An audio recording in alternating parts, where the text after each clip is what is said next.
There was times where I've skateboarded where I've done things, even in the later years of my skateboarding career, I was on tour with Tony Hawk and I was watching Tony skate and he was doing certain things where I'd done a lot of drugs and stuff. I couldn't keep up with him. He's a better skateboarder than me. Whatever chances I had of being better than him were gone.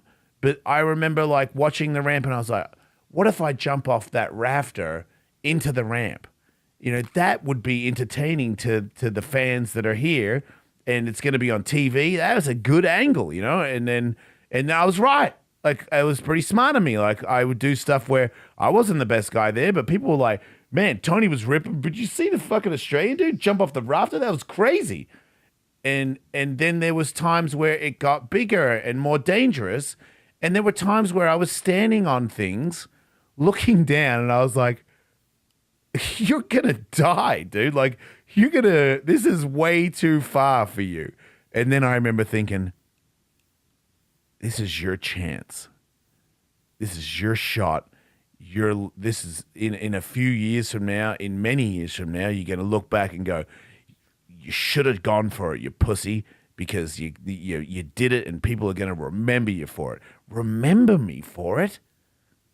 Remember me for doing cool skateboard tricks, like, or don't get hurt, don't hurt yourself, like, I mean, the satisfaction of making it, like, I did it. I've done things where I was like, I didn't think I was gonna make that, and it felt good, and then I went and partied about it, but it wasn't what real joy is, what real love is. Like, love is more important than being famous and being respected. Like, having my kids love me, having some friend that I've been good to and he or she's been good to me over the years, and we love each other and we enjoy each other's company, is far more important than, dude, you used to rip. And I know, because I'm 52, I'm 53 in like a week. I know it's more important to be loved than to love other people. I've got respect from people have told me Ellis is, is a badass. That's cool, but it's not as important. And I think we're all caught up in that. America is the greatest country on earth. I'm not saying it isn't. I mean, if you look at the ranks, it's not. But it is what you make it. I'm just saying that it seems like we're all caught up in this thing where we think that these things are the most important. And for most of us, they're unreachable. You're not going to be you're not going to be Nas. You're not going to be any of these famous Lil Waynes and Metallicas. You're not going to be them. But if you're not them, it's not bad. Like, it is what you make it. You could be a loving, caring person that helps people. I know this is like super gay, but I'm right. I really know I'm right. Loving your kids, finding a companion in life, and loving them, and having a dog, and loving the dog, and the dog loves you, and going into the woods and camping like a fucking, I know we're being gay, but, loving the flowers and the sun and the berries and shit. Understanding how beautiful it is to be on this planet and breathing air is more important than having TikTok followers. And I know when you're hearing me right now, you're probably like, oh, this is gay. But I'm also right. Like, you can't argue that being popular is as fulfilling as being loved and loving other people. You can't. But you'll stop listening to the podcast. Hopefully somebody is actually still listening to the podcast, because also a lot of you just watch snippets on TikTok and you don't even watch the show, because you watch a snippet and then when you get a haircut, you talk about, you see that one guy, he talked about sucking a dick. That's usually as far as it goes around here in this world, because you're not really driven to like watch the whole thing, And it's like, same with your life. You're not really driven to put in all the work. I've done some boxing. I've done some taekwondo. I've done some skateboarding. I've done, I've done some of this. I've dabbled. I used to play guitar. It's you never stay in it. You never sit like the bit where you plateau and you don't think you're going to get any better, and you keep going. You know, Rocky Balboa shit where like, I mean, that dude, he wrote that. He knew something because now he's 80 and he's got a hit TV show and he's had all these other movies. You see it? Tulsa King? It's awesome. Is it? Okay, maybe it's not that great. Yeah. I think it's pretty cool. Mm-hmm. I don't know. It's because maybe I'm nostalgic about Sylvester Stallone. Anyway, beside the point. Working for something and going through a nightmare and trials and tribulations for this payoff of knowing that you, not for someone else for a pat on the back, that you can stay in the pocket. You can keep going and make things happen. It's something that you can carry for the rest of your life. And being motivated to keep doing it is finding things, movies, film, people that inspire you, that keep you driven.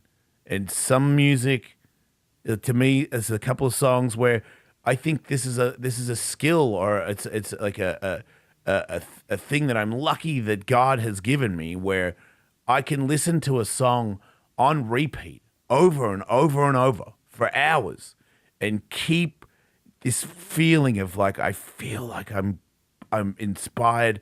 I feel adrenaline. It is for sure. I have adrenaline rushing through my body and I am not going to give up and I am going to dig deep. And I'm like last night, I fought all those guys. You know, I'm 52, I'm 65.